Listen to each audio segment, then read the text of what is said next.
All right, in this our last session, I want to examine the importance of pastors being sages, which isn't a very popular or happy word, but it is the pastor's responsibility to create a culture of wisdom. Right? And that is a huge need in our churches today. Gray hairs and no hairs are widely disrespected in churches today. And in their place, young hair and colored hair and lots of hair are respected. So I want to talk about this change in Christian culture that has occurred. One of the issues for me is the absence. And I've looked through a number of books on pastoral theology, and I find a glaring absence of interest in wisdom as a characteristic of pastors. What is wisdom, etc.? It's interesting, and I think in part because our culture is so far from a wisdom culture that we don't even sense the need for the theme of wisdom and pastors and sages. So I'll begin with two books, recent research by a man named Thomas Bergler. And the first book has a word, both of them have a word in it that I consider abominable words, but this is the way people talk today. The book is called The Juvenilization of American Christianity. My father was an English teacher. And he said, you don't need to have any words with I's at the end, I-Z-E, because when you do that, you're making things up. The dictionary has words like this, and the word is called immaturity. So we'll just use that word. But Bergler's book is very, very good, and it's a warning, it's a trumpet blast into a culture that probably is not listening and may hear the trumpet blast, but it'll be hard to do anything about it. Again, his title, the first one is The Juvenilization of American Christianity. The second one was called From Here to Maturity. We finally got there. But the subtitle is Overcoming the Juvenilization of American Christianity. So we're back to his term. We'll live with it. Here's his contention. That in the post-World War II, the 1940s, especially the 1950s, there was an increasing desire on the part of church leaders to reach youth with the gospel and reach the youth they did. Youth for Christ became famous at this time, and Bergler's contention was the church became so fascinated with reaching the youth that it never left the youth culture that it was reaching. And this is a summary of two books, and it's by a professor. And you know, professor means they have enough time to study things that nobody else has time to study. And so he has investigated the shifts in American church culture. He's particularly concerned with post-World War II evangelicalism, and his contention is that there has been a massive shift in its perception of maturity and its perception of what its role is to do, and it became so fascinated with youth culture that it modeled and reformed and reshaped Christianity itself into more of an adolescent form, and now we exist in a juvenilization approach to Christianity. This is his contention, and and I think Bergler's right. I don't think there's any question that there is a shift that occurred in American Christianity, and I'm not all that critical or even that worried about adolescent faith or emerging adult faith. I am concerned about adult faith itself, but the fundamental issue for me is that in the process of juvenilizing, whatever the word you want to use, the American church, is that as we juvenilize the American church, we lost wisdom culture in the process. And this is what I mean by it. When many of us, I can look at the heads of people and decide who are the us by how old they are. When we grew up, we wanted to become adults. Mm-hmm. You will notice that there are many people today who, when they grow up, don't ever want to become adults. They want to be forever young. Right there is the point. Because wanting to become an adult is a wisdom culture. And when we realize in our churches that people with gray hair and bald heads are being pushed off the stage for younger people, then we definitely do not have a wisdom culture at work. Because the Bible works this way. The older you get, the more valuable you become to the community and to faith. It's not an attempt to be relevant. It is an attempt to remain faithful to the deep tradition of the church. So wisdom culture, to me, is virtually evacuated from the Christian churches in the United States. Oh boy. Pizza. We get to that song. Donuts. It's too bad there's no meeting tomorrow morning. I plead with my D-Min students to do their projects on wisdom culture. Or I ask them. I try to get some to do it. I have a couple this time, and in my next group, it looks like I have 4 or 5 who want to work on wisdom culture, building wisdom cultures in local churches. Because it's an uphill climb to get young people to respect older people, and to get older people respected in churches is another game altogether. So that's the big idea, and I believe that pastors need to be sages. They need to be wise people. The Hebrew word is hakam. They need to have hakam, and they need to help build wisdom cultures. Respect for the wisdom of the older people in the church. Straight. So, just one quick question about that is, if we've, since the 40s and 50s, created a juvenilization, which is a terrible word to say, of the church, are there any older people worth looking up to? Or are they, I mean, I have found them. I know they're over there. But I'm saying, is our churches full of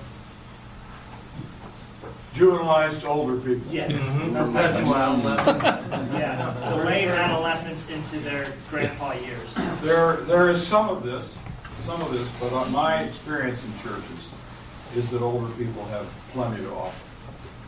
They're just not, it's not even, so your question was an intellectual question, has juvenilization created juvenilized senior citizens so that they can't be seen as sages?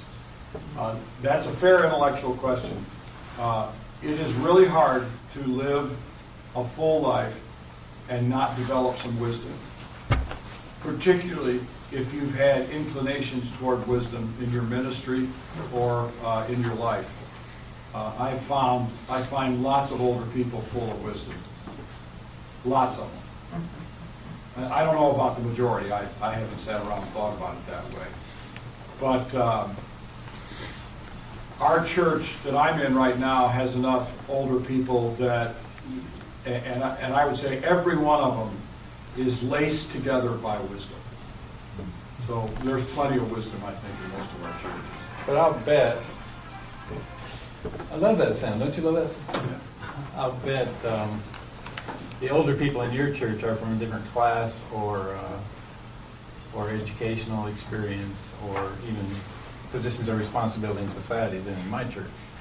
And I'm the old, I'm old, but the old people in my church make a very precious contribution, but I don't honestly think of it as generalized wisdom. I think of it as relation. They love people. That's priceless. But I just don't know where I am here. Yeah. Well, what we can think about this.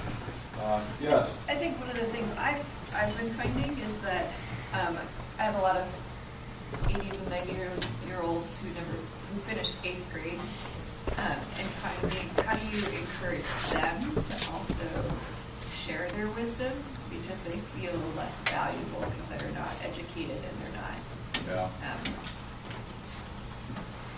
At some point in their 60s, they told themselves that they are no longer worthy. Yeah, but I think our structures tell them they're no longer worthy. Because a wisdom culture never had that, Let's just think about ancient Israel, first century Judaism, first century Greece, first century Rome. People weren't educated, not like they are in our culture.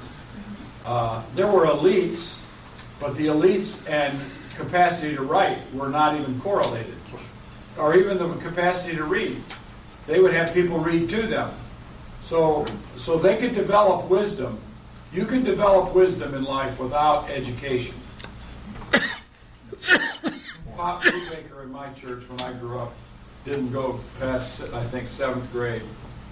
And he always, every year our pastor had all the students who'd come back from college stand up and say where they were in college. It was all over. We all waited for Pop Brubaker to stand up. And he'd say, I've been this year again to the School of Hard Knocks. And he was an old man full of wisdom. But he wasn't very well educated. Yeah. Is there an identifiable segment of, like, people older than me, who truly worship youth, but mostly are not in church anyway? Yeah, I'm sure there is. I think the it's called tendency, Hollywood. Yeah, I think the tendency is those who, where youth is their true faith, they're not in church. Well, I think Burglar's concern is those who are in church. Right, and they're different. They're feeling marginalized, but they're not lacking in wisdom. And they're not worshiping youth. Well, that to me is not, that means they've transcended juvenilization. Mm-hmm. Yeah. And I think Burglar's point remains important, is that juvenilized American Christianity is here. Oh, yes. And so he's concerned about that group and trying to get to maturity. John? So that we don't beat up on the younger generations too much. What level does Burglar ever address the level of maturity of the older generations in the humility? Because in my experience, I have people in their 70s and 80s who flat out simply refuse to be the wisdom of, well, we want. Does he address humility and kind of all of that? He is not at all critiquing the young generation. Okay, yeah. He's basically critiquing evangelicalism's propensity to pursue maturity. Okay. Yeah. That's what he's after. He's not concerned with it. Okay. He's not blaming you. Yeah. Okay. If he's blaming anything, it's the people in the 50s and 60s who reoriented the church toward the youth. Okay. And at the same time vacated concerns with Christian maturity. Yeah. Okay. Okay, a couple more. I didn't mean for this to generate conversations like that. Where does this plug into with church growth and making church and how we worship and all that? I don't know. I haven't thought about that. But there's no question that mega churches are formed around a charismatic character who can appeal to the next generation. But the mega churches' pastors are growing older, and the transition to the next pastor has become extremely challenging. Who succeeds Rick Warren? Who succeeds Bill Hybels? Who will succeed Andy Stanley? Now, Bill Hybels has two people in place. We'll see if it works. it's hard to replace people like that. But they, Willow Creek's congregation, the dirty secret is that it just continued to age with Bill, and it did not appeal to the younger generation. They realized that the average person's about over 60 years old now. So they did not juvenilize. They kept the 1970s people. So, all right, one more. Yeah. So is that like when we always talk about how we don't have young families in our church? We need to get more young families in our church, but you never hear anybody say we need to get some more gray hairs in our church. Well, I mean, if we stop and think about what we say so often in board meetings and in other places is, well, how do we get the young families? We're never asking how we can get more old people. And there are old people who need to be saved and who need to, I don't know, it's just a... But what I wanted to say goes along with what you're saying, because there's this one church that closed because the older generation never included the younger ones in the, and so they didn't pass it off, which was not very wise because the younger ones left. And that's the reason we have this building here. This is an issue. Is multi-generational churches are very important. I think another assault on wisdom is the polarization that we have increasing in our society. People are pushed to their position and hold staunchly, and so never gain wisdom because they get all the answers from the start. See, politicization of culture, to use another zation word, is also away from a wisdom culture. So the polarization themes are vacating wisdom. Okay, first point. What is wisdom? What is wisdom?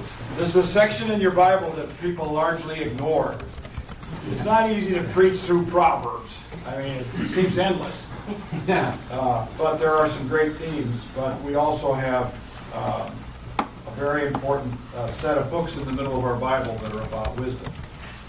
All right. I'm going to give to you a few definitions by major Old Testament scholars and thinkers. Rowan Williams, who was the Archbishop of the Anglican Communion for a while, said wisdom, instead of being dispassionate and distant, is God's own urgent longing, God's longing for human beings to live a vision of an orderly creation in the reality of an orderly moral life. All right, this connects wisdom to creation orders and living an orderly life. All right?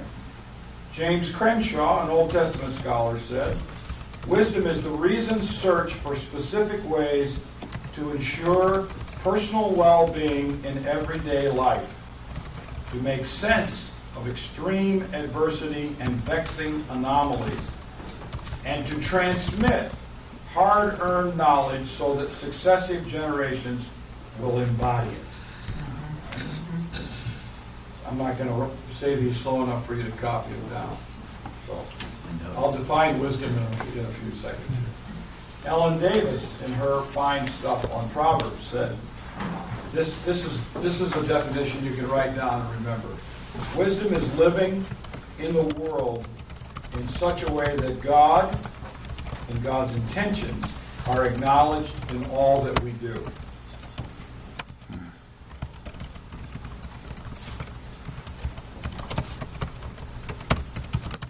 She continued, the fruit of wisdom, a well-ordered life and a peaceful mind. Pretty good idea right there. The fruit of wisdom is a well-ordered life and a peaceful mind. The fruit results not from a high IQ, but from a disposition of the heart that the sages of Israel called the fear of the Lord. And one of my favorite lines of Ellen Davis's is, the sages of Israel teach that those who would be wise must aim not at power, but at goodness. All right? Leo Perdue, my last one, says wisdom is a body of knowledge, a tradition that sets forth an understanding of God, the world and nature, humanity, and human society. It is a body of knowledge, a tradition. So the word wisdom has to be connected to the word tradition. Wisdom is understood as discipline. So it's not only tradition, it's discipline. Wisdom is also concerned with behavior.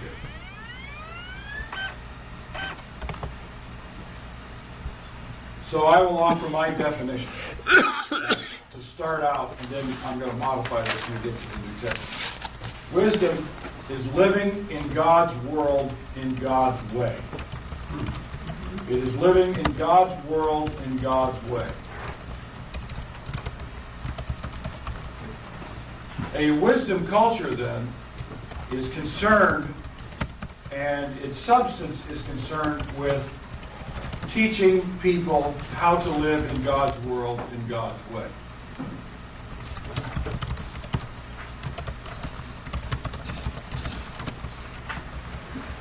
And here's a critical dimension of wisdom. Wisdom is essentially a conservative culture with capacity to adapt. Wisdom that is hidebound tradition is not biblical wisdom. Wisdom that wants revolution every week is not wisdom. Wisdom is a conservative mindset, a conservative worldview with capacity to adapt.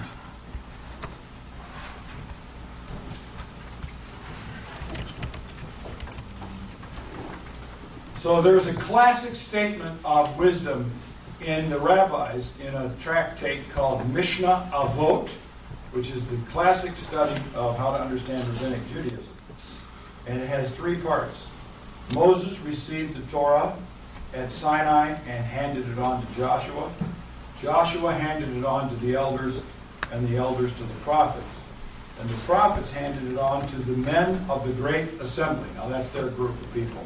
So they now are connected to Moses, and they win. But then they said this. These are the three features of the great tradition in rabbis. Be prudent in judgment. Raise up many disciples and make a fence for the Torah. In other words, protect the Torah so that people learn how to follow it. And I don't know if you know what this concept is, but the Torah is seen as God's instruction. And they built a fence around the Torah, and these were interpretive rulings, so that if you followed these interpretive rulings, you would also be following the Torah. Right? So this is the idea. This fence becomes the Hebrew word halakha, which is interpretive rulings. Now the problem is halakha is always understood as Torah. If your halakha is wise and judicious and good and sound, halakhic rulings are Torah. But when they're not, they become reified legalistic teachings. All right? So when I grew up, we could not go to movies. We were Baptists, my mom said. We don't go to movies. So we drove 2 hours so that we could watch The Shaggy Dog, because my mom did not want us to be seen in a theater where anyone would recognize us. I remember as a little boy just being scared to death that someone would recognize us in the theater. That was an unwise halakhic rule, right? Because it's unnecessary. We have to trust people to make judgments about what a good movie is and a bad movie, not rule out all movies. Right? So this becomes anybody who wants to accuse the Pharisees of having legalistic rulings just needs to meet American Christians, because then they can say that there's Pharisees everywhere on these issues. All right. So wisdom is a conservative worldview with capacity for organic change. Conservatism is not a theory of no change, it's a theory of organic change. The opposite of conservative is revolutionary. Start all over again. The opposite of conservative is anarchy. Starting all over again, throwing everything away. All right? So today's challenge comes from intellectual giants. The challenge to wisdom culture from people like Thomas Paine, who helped establish the United States, Jean-Jacques Rousseau, in his French meanderings. If you think in political theory, it would be people like Baron de Montesquieu, who developed the idea that the people will make the laws. That's where we are today. Baptists are Congregationalists, which is a great idea until the congregation is polluted. And then they want to make rules that have absolutely no biblical root or wisdom. Right? So congregation, that comes from Baron de Montesquieu. And also Karl Marx and others who want to burn the tradition and start all over again. Conservatives are against that sort of thing. Wisdom culture is essentially conservative, which is not a happy word for most people today. But conservative does not mean we don't want to change. It means we want all changes to be organically connected to the best ideas in our past. Worth pointing out that liberal is not the opposite of conservative. It is possible to be very liberal and very conservative. Yeah. I totally agree with that. All right? Juvenilization, then, is revolutionary. A juvenilization culture is a revolutionary culture.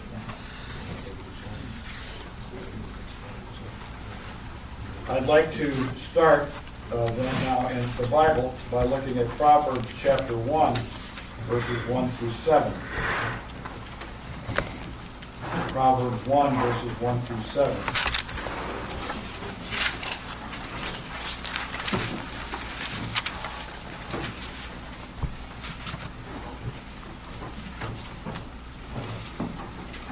The Proverbs of Solomon, son of David, king of Israel, for gaining wisdom and instruction, for understanding words of insight, for receiving instruction in prudent behavior, doing what is right and just and fair, for giving prudence to those who are simple, knowledge and discretion to the young. Let the wise listen and add to their learning, and let the discerning get guidance. For understanding proverbs and parables, the sayings and riddles of the wise. The fear of the Lord is the beginning of knowledge, but fools despise wisdom and instruction. So there's the opening theme of a wisdom culture, and I would like to draw your attention to 4 themes in these verses, and I'll focus on verses 3 and 4. First is this: a wise person gains instruction, gains correction, and gains in wise dealing.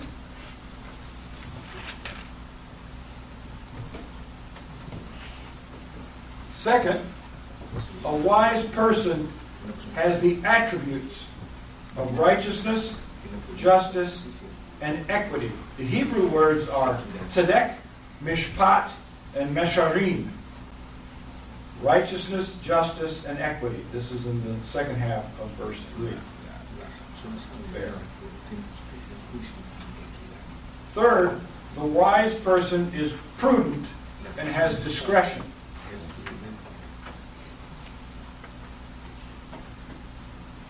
One of the great Hebrew words, orma, is prudent. And fourth, a wise person possesses skill.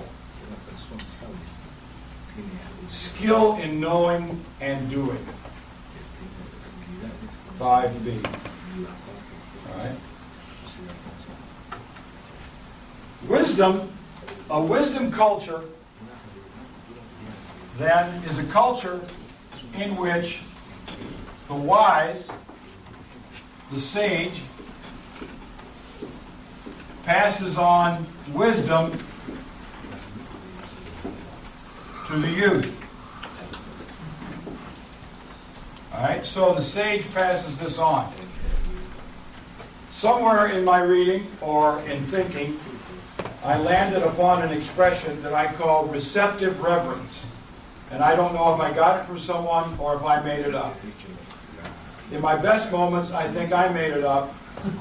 In other moments, I worry that I stole it from someone and didn't jot down the notes, which is unlike me, because I almost always, I have a disciplined habit of writing things down like this. One of the most important terms in this whole structure is the Hebrew word for listen, Shema.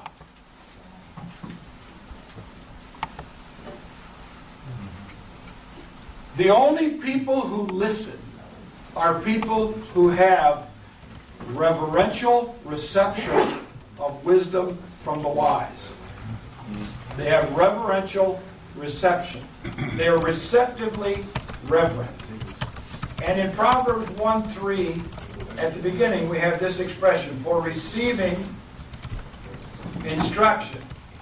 The Hebrew is lakakat musar hashkel, and it means to take and to receive. But it means the person who is the youth, the person who needs wisdom, is receptively or reverently receptive of the wisdom.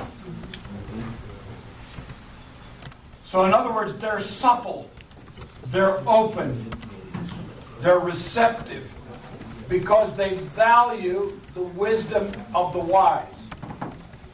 And this is a characteristic that is not talked about so much in the book of Hebrew, or in the book of Proverbs, because it is assumed in this word listen and in that word lakachat, to take or to receive. It is to accept what the teacher of wisdom has to offer. It's to be willing to receive. It is a posture of receptivity of the young man or the young woman in absorbing the wisdom of the wise. So, I want to turn this around and say, if this is the order of the sage passing on wisdom to the youth, and that the fundamental posture is one of listening or receptive reverence, acquiring, taking, then a wise person, and maybe we could say this, a wannabe wise person, is someone who is receptive and malleable and submissive in a reverent and respectful manner to the wisdom of their teachers. This is a critical issue. Without this, a wisdom culture cannot take root. The only people who will be receptively or reverentially received are sages who are worthy of reception. So in other words, we need sages who are worthy of the wisdom that they have, in the sense that you would say, this person has something to say. And on our northern faculty, we just had a faculty member retire. His name is Claude Maratini. Some of you may know who he is. He was in his 70s. You know, in the niceties of academic world, we don't ask people how old they are for fear of age discrimination. But he was in his 70s. He didn't say much in faculty meetings, but when he talked, everybody listened. Because he only said something if he had something to say. David Fitch and I talk, and sometimes we have something to say. Claude always had something to say, and often didn't say anything. You probably have these sorts of people to whom you can go. Those are sages. And because you know they're sages, you have developed a reverential receptivity to the wisdom that they have to offer. And you'll go to them. We got a situation in our church, what do I do? And you go, wow. that's something I gotta listen to. Okay, that's the right thing to do. And you go back and you do it, you go, they were right. And I told you about Murray Harris, my teacher, and I made a commitment that whatever he advised me to do, that I would do. And everything that I did that he told me to do was right. And a few times when I decided not to go his direction, he was still right. We need people like this. John Ortberg, when at Willow Creek, John and I met quite often. John would say to me, I tell all the staff under me that they must have 1, 2, or 3 seminary professors to whom they can go to ask questions about Bible theology and church history. Unfortunately, his people all thought I taught Old Testament, New Testament, church history, and systematic theology, so they asked me questions about everything. And I said, no, you got to go to someone else for those kinds of questions.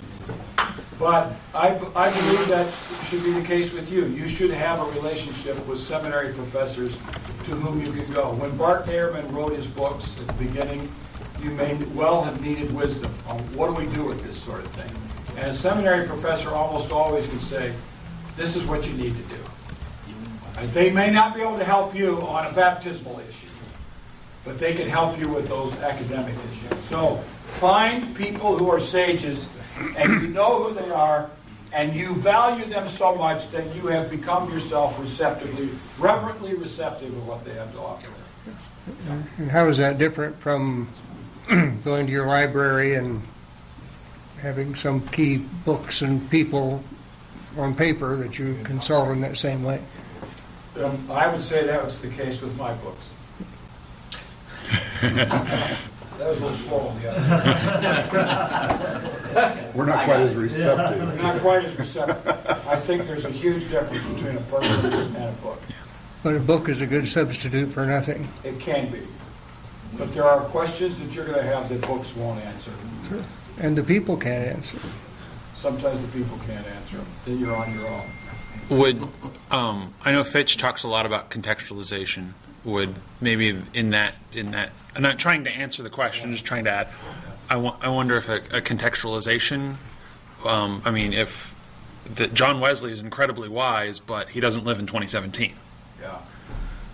So sometimes the books are outdated, and sometimes you need something that's more. Fitch uses words that have sation in them like that. That's a problem. But we're going to have to move on because I have to be done in 30 minutes. All right. Wisdom, in many ways, is the right word at the right time by the right person to the right person. Wisdom is the right word at the right time to the right person by the right person. You've seen this happen many times in your life. When someone said something, you go, bingo, that was it. That was the right thing to say at the right time. You've seen it the other way. That was the wrong thing to say at that time. There was another time for that, but it wasn't this time. And that's wisdom right there. That's the very nitty-gritty reality of a wisdom tradition, is knowing what to say at the right time and knowing who should say it and to whom it should be said. Okay, so now I want to look at Paul and wisdom and how to build a wisdom culture in your church, okay? All right, the first point I want to make is this, that fear of God as the beginning of wisdom in the New Testament becomes Christ. Christ is wisdom. He is the fear of God. That is, this is ontology. The wisdom of God is Christ. The fear of God is Christ. Christ is the wisdom of God. Christ is the fear of God. So in 1 Corinthians 1:18, Paul says that we preach Christ crucified. In chapter 1, he also says Christ is the power of God and the wisdom of God. 1 Corinthians 1:25. 1 Corinthians 1:30, Christ Jesus, who became for us the wisdom of God. Colossians 2:3, Christ himself, in whom are hidden all the treasures of wisdom and knowledge. All right? So, when we want to know the substance of wisdom, we must have a Christoform understanding of wisdom. So, wisdom theology becomes Christology. We see in Christ the essence of God's wisdom. So, living in God's world, in God's way, becomes in the New Testament living in God's world in the way of Christ. This incarnates what fear of God and the way of God means, what it means in the wisdom tradition of Israel. Okay?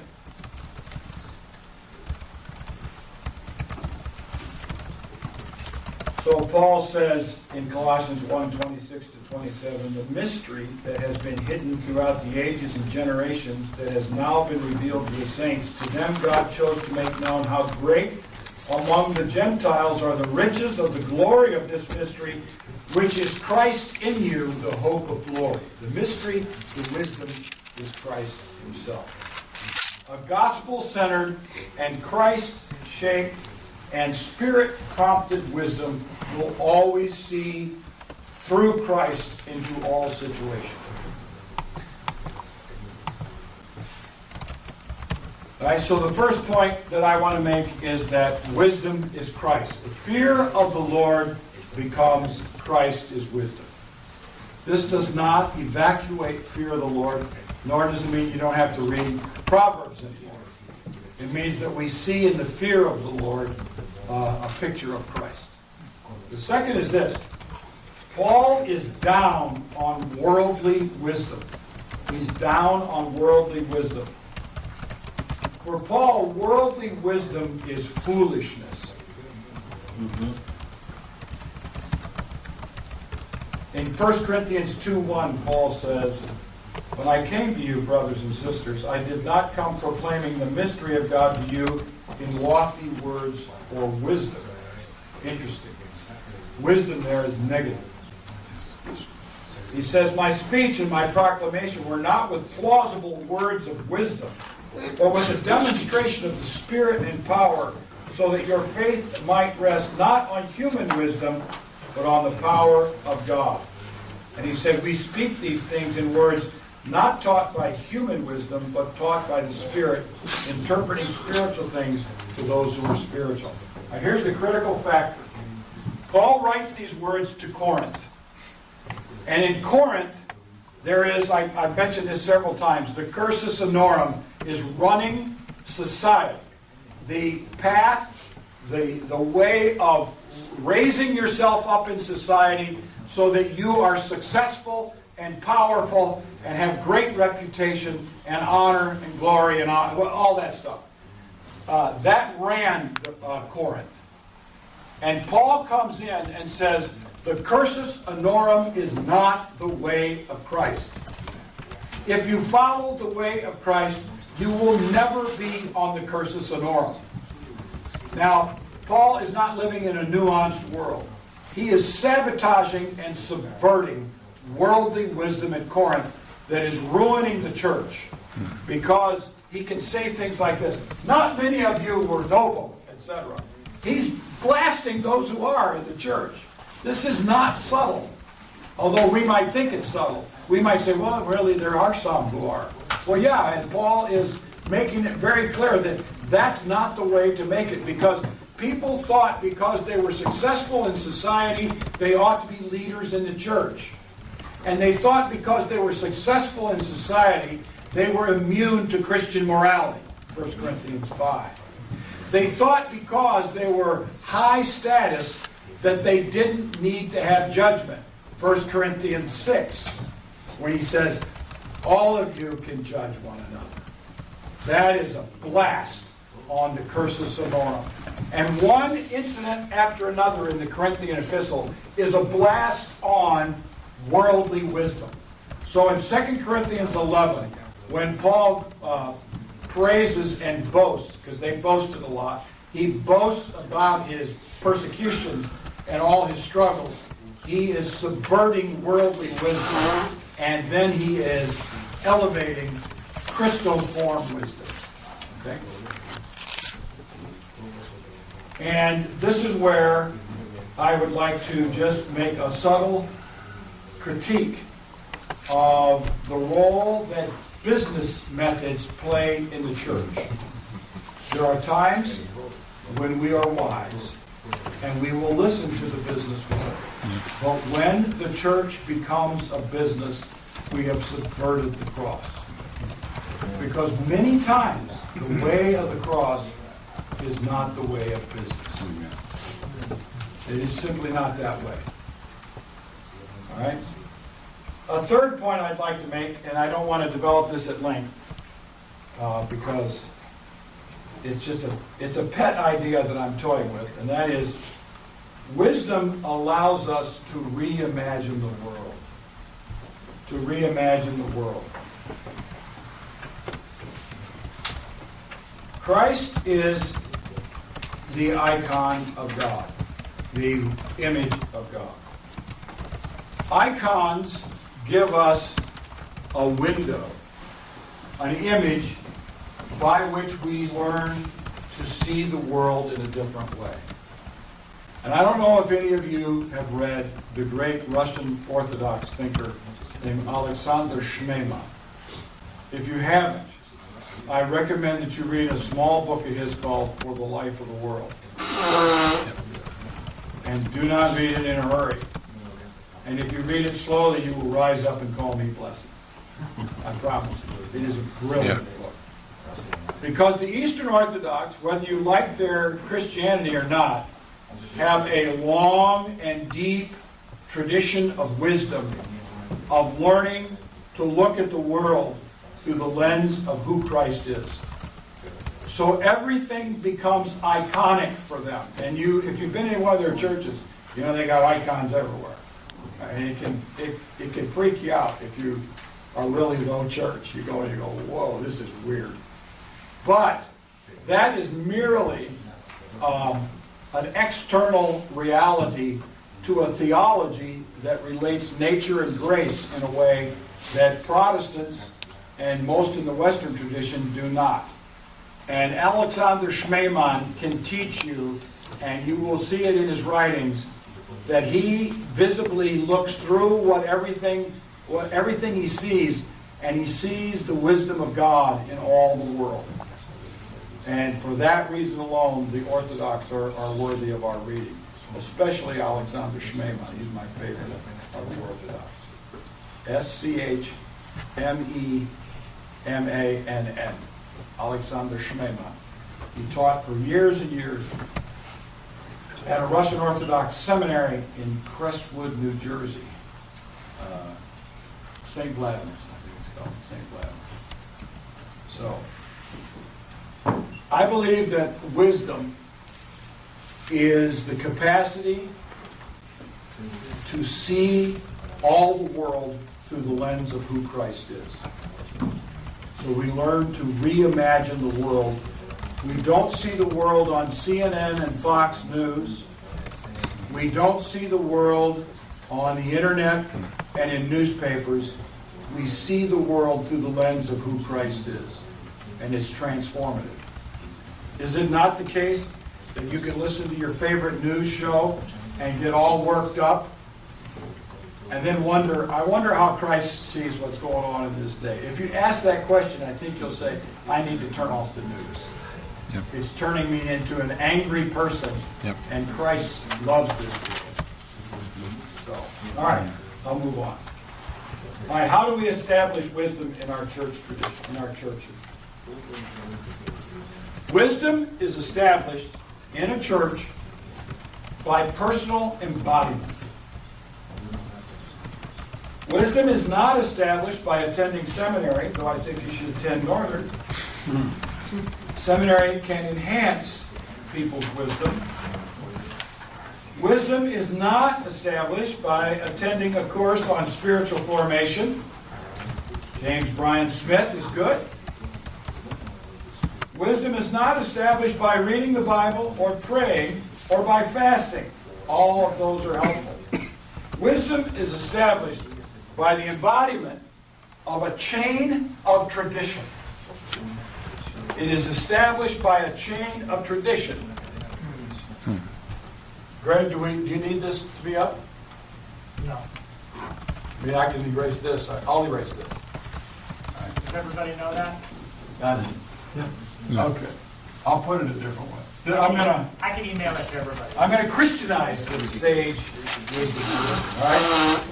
In the in the biblical New Testament tradition, we have God, Father, Son, and Spirit. I hope you're Trinitarian to the core. All right.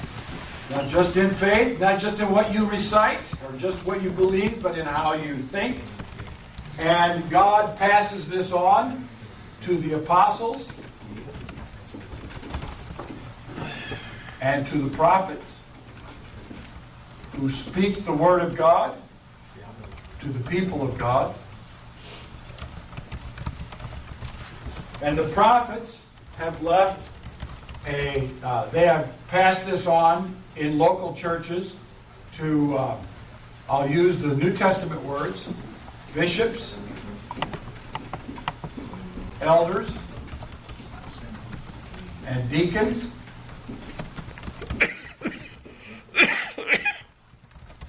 So it goes this way.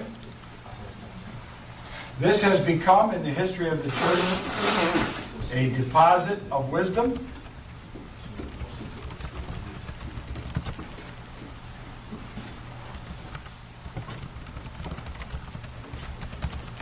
And this then leads to the deposit of wisdom being embodied in local church leaders.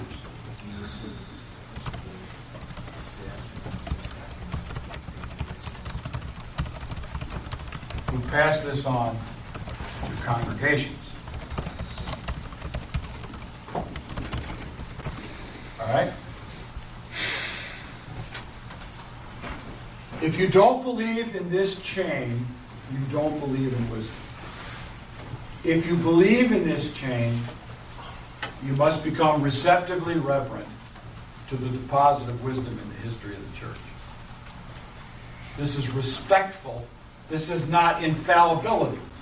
So in other words, I respect the Nicene Creed and the Apostles' Creed and what came to us through the Protestant Reformation.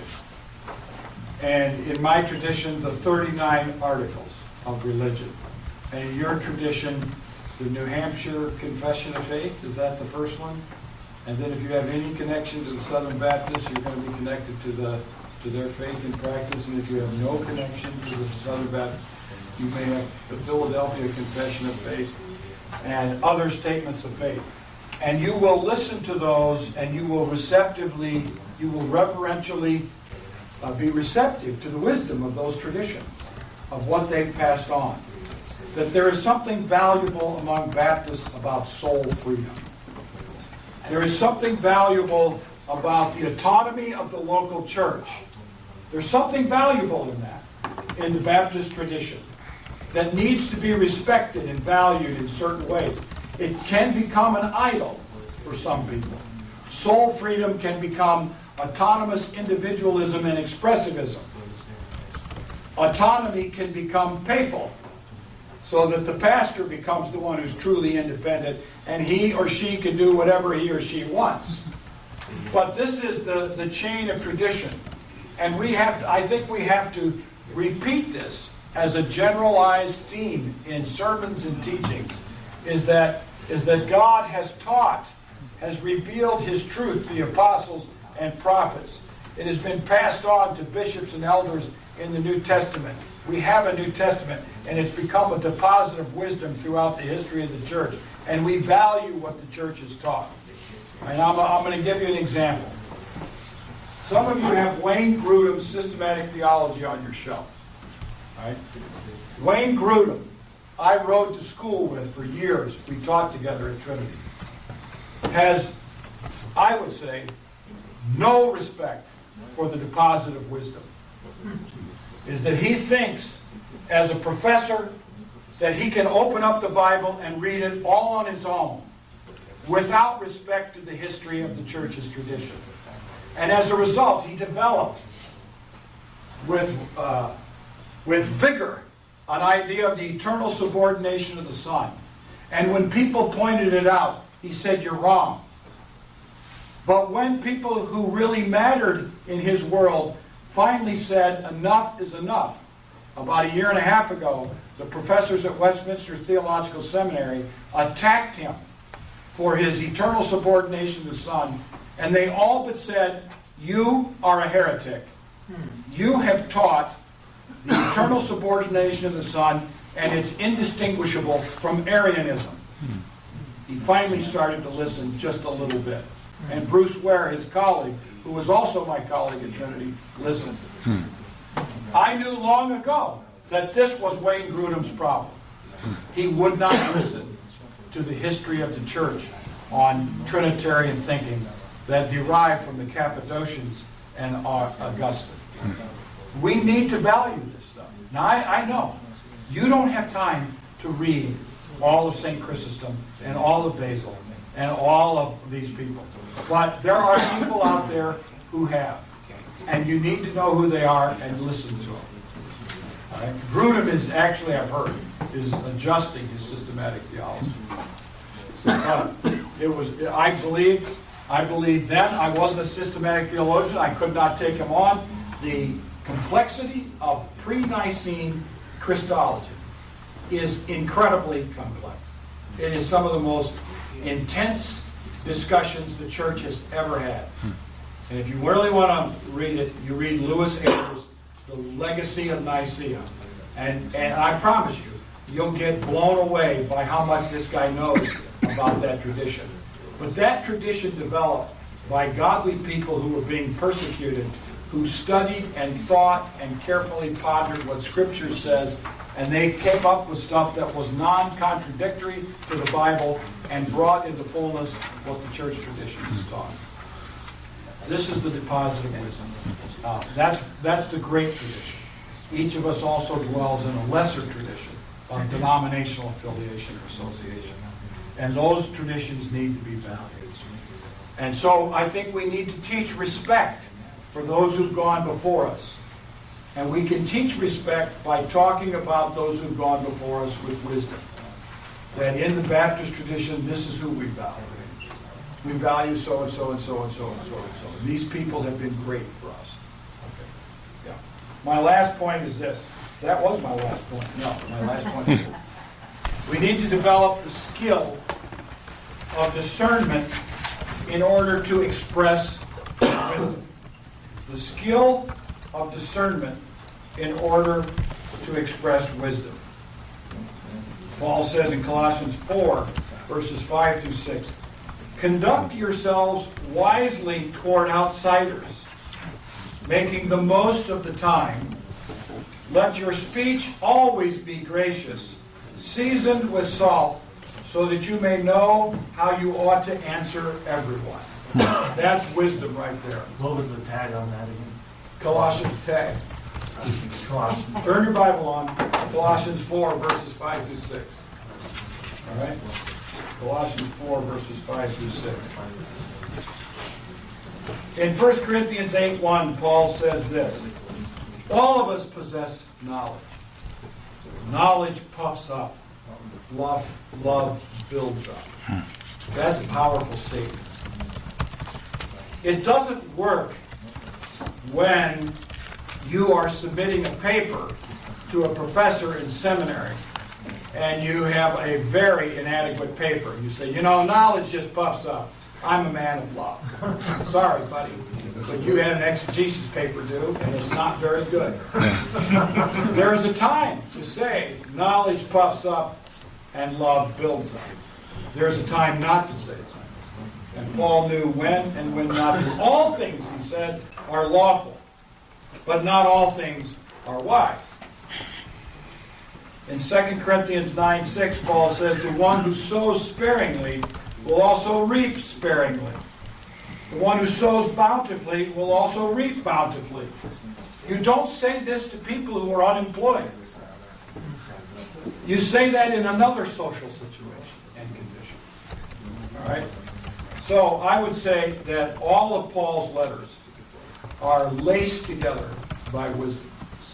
And we need to develop a wisdom culture. And this one, I think, is how we do it. I think we develop a chain where people in the congregation learn to respect the wisdom of elders who will show by their own receptivity humility toward the truth of the gospel.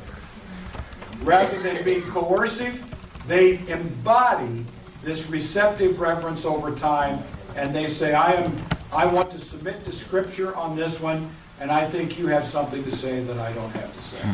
And when a younger person hears that, they respect the elder's wisdom rather than thinking that the elder always has to be right. All right? Questions, comments? Pastors need to develop a culture of wisdom.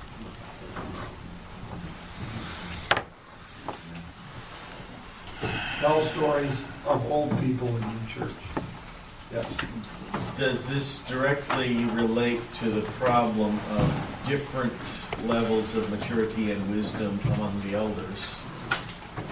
Well, Because they have not been taught to expect and to respect maturity. Yes. I would Our say 8-year-old child once said, people say this church needs more young people. It needs more adults. Yeah. fair enough. I think that's what Thomas Bergler is writing about, juvenilization. And wise churches, wise leadership will recognize who the people are in the church who are wise, who are mature, and who have something to pass on. We should value those people. John? As a young pastor, as someone who is continually trying to grow in maturity, would a practical way for pastors, would something be like Missio Alliance or the different writing collectives, or the ecumenical writing collectives, whether we're Christian Church, Baptist, Anglican, is that a good way to kind of respect the deposit of wisdom and then move, whether we agree with it or not, and then is that a good way to do it, or? Yeah, I mean, I think that these sorts of associations can be very helpful for young pastors to hear the wisdom. I would want to make sure that it is rooted in the wisdom of the wise, rather than just the most current ideas. Okay. You know how often we hear this? The newest idea, best practice. The best practice remains Christ in the Christian wisdom traditions. Okay. Christ is best practice. So it needs to be challenged by that. But I would, John, you're young and you have marks of wisdom already that just by asking that question, I would say you want to be connected to older pastors whom you can trust and listen to. I think that personal relationship with a wise older pastor is critical for young pastors. And to listen to them. To let them speak into your life. That's receptive, reverential receptive. Receptive reverence. I go back and forth on which one's more important. Okay? All right. It was great for me to be with you. I really enjoyed it.